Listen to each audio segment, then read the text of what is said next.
Good morning everyone and welcome back to my channel. My name is Carissa and this is Rissa Explains It All.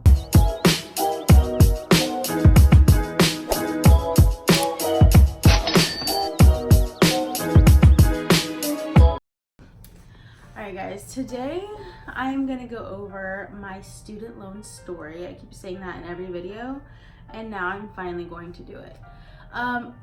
I'm really trying my hardest to get dressed up for these videos, but I'm such a tomboy that I can't just help but be in my sweatpants and a comfortable t-shirt.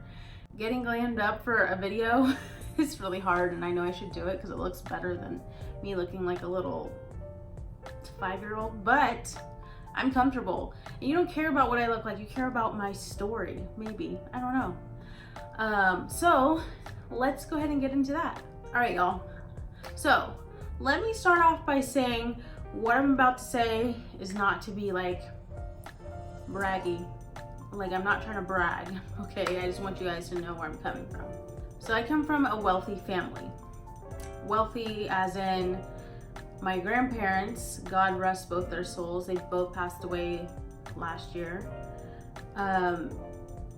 Me, my sisters, my cousin, my younger brothers, and my 4 nephews, okay, all up with college funds.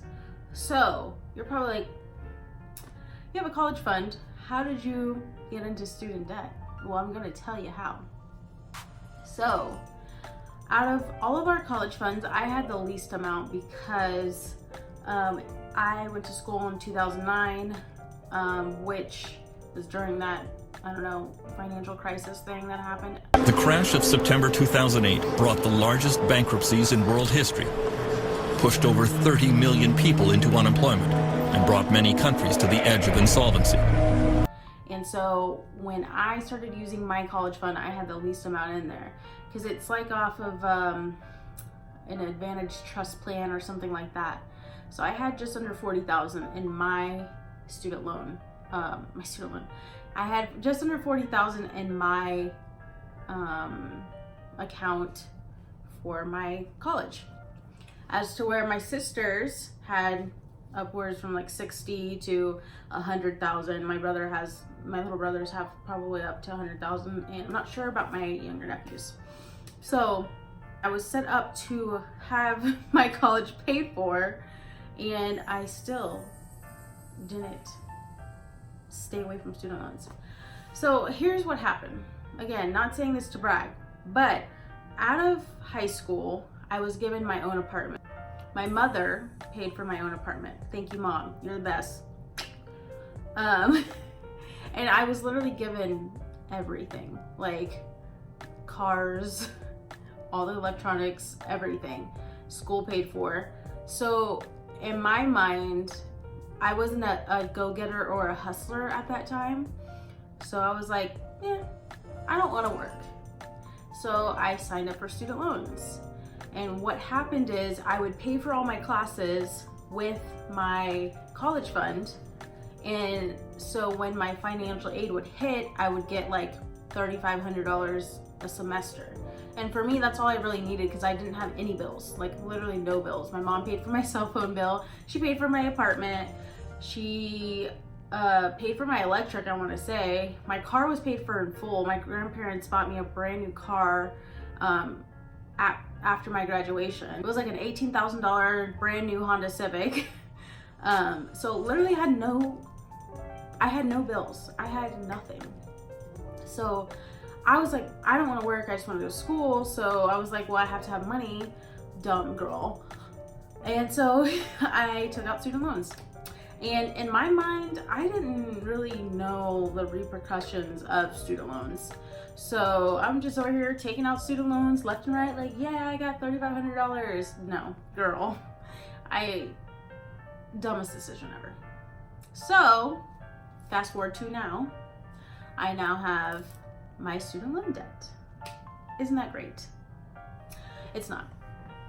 So luckily I didn't do too much damage. Like, I didn't go like crazy because to be honest, I haven't even finished my degree. So I was just out there living a life, having a great time. Like, woo, let's go on vacation with all my friends. Yeah.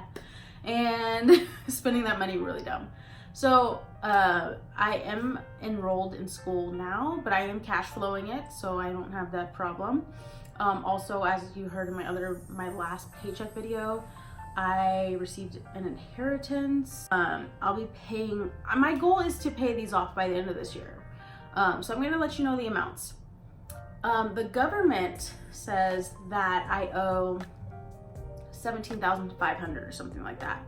But remind you, I started this in 2009. So like last year hit my 10-year mark.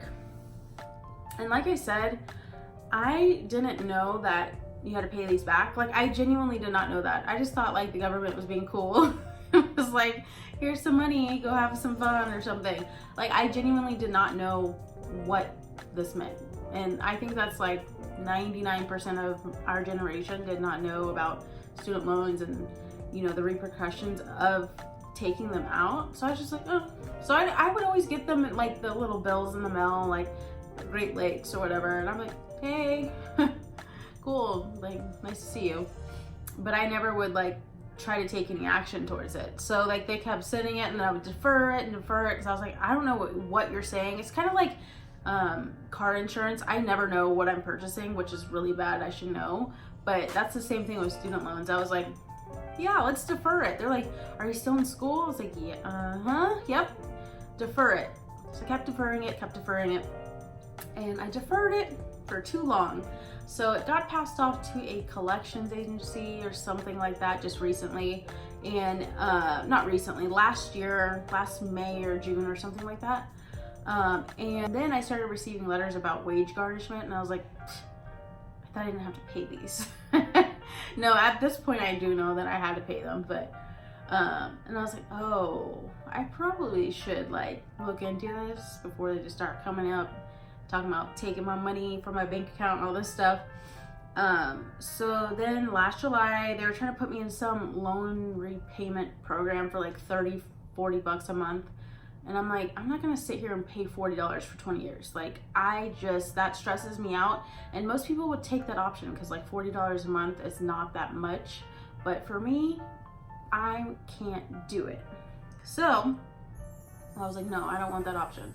So when it got passed over to collections agency, let's wind it back. So I said 17,500 or 800, whatever the government said it is. But with interest and all of that, it's up to like 23,000 with the agency. So when I talked to them, I just decided to do the minimum payment of $200 a month because I was like, I'd rather get this paid off quicker. And I think $200 a month brings it down to 10 years, but I'm not gonna pay it off in 10 years. That's ridiculous. So, and that's the other thing too about the agency. They're like, well, you don't really owe 23,000, but if you call in with like 15,000, we can cut you a deal or something. Like, I don't know. So, that's where I come into, I want to pay it by the end of the year because I know I will be getting a certain amount of money that would allow me to pay them off. I don't know if I will. I was thinking about putting down half and then cash flowing the rest, but we'll see. So with that being said, that's pretty much my student loan story. It's not that serious or glamorous. It's just, that is what it is. I'm paying on them now. Also, I only have 3 more things on my debt snowball. One last credit card, an account thing. It's not really credit, it's kind of a credit card, but it's not really. And then my car. And then I could just knock out my student loans. So I'll have like an extra $1,500 a month to throw at my student loans.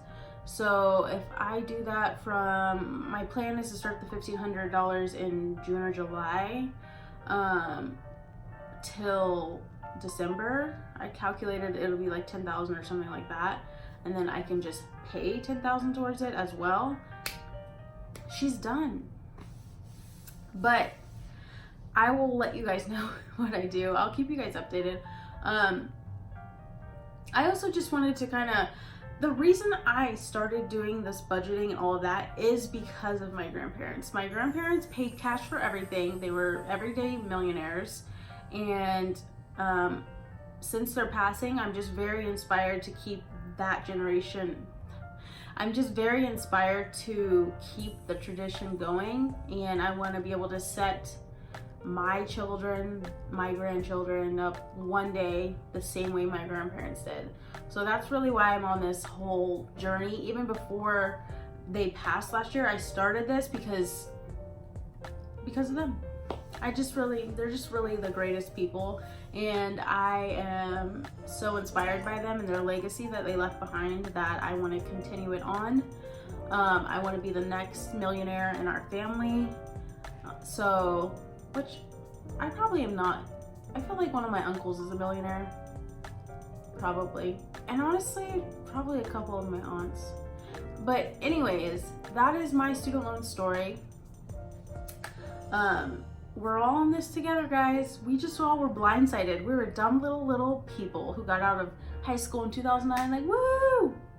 Let's go do dumb things. But no, I also, to piggyback off what I just said, I want to take initiative because I feel like a lot of people just ignore it, and it just gets like bigger and bigger and bigger of a problem. Like if I had the $17,000 price tag on it right now, I would be like, let me send over some money right now, like majority of it.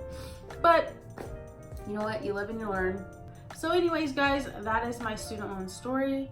I want to hear what you guys have going on. If you want to tell me, just know we're all in this together. We're going to get through this. We're going to pay off these student loans 1 month at a time. It's going to happen. I hope you guys all have a good Monday. I hope this inspires you to start looking into your student loans if you have any, or if you don't have any, don't ever get me. Just cash flow your college. It's better that way. But anyways, guys, thank you so much for watching my video once more. I will see you guys this Friday with my paycheck number 2 for February, and I hope you guys have a great Monday. Bye.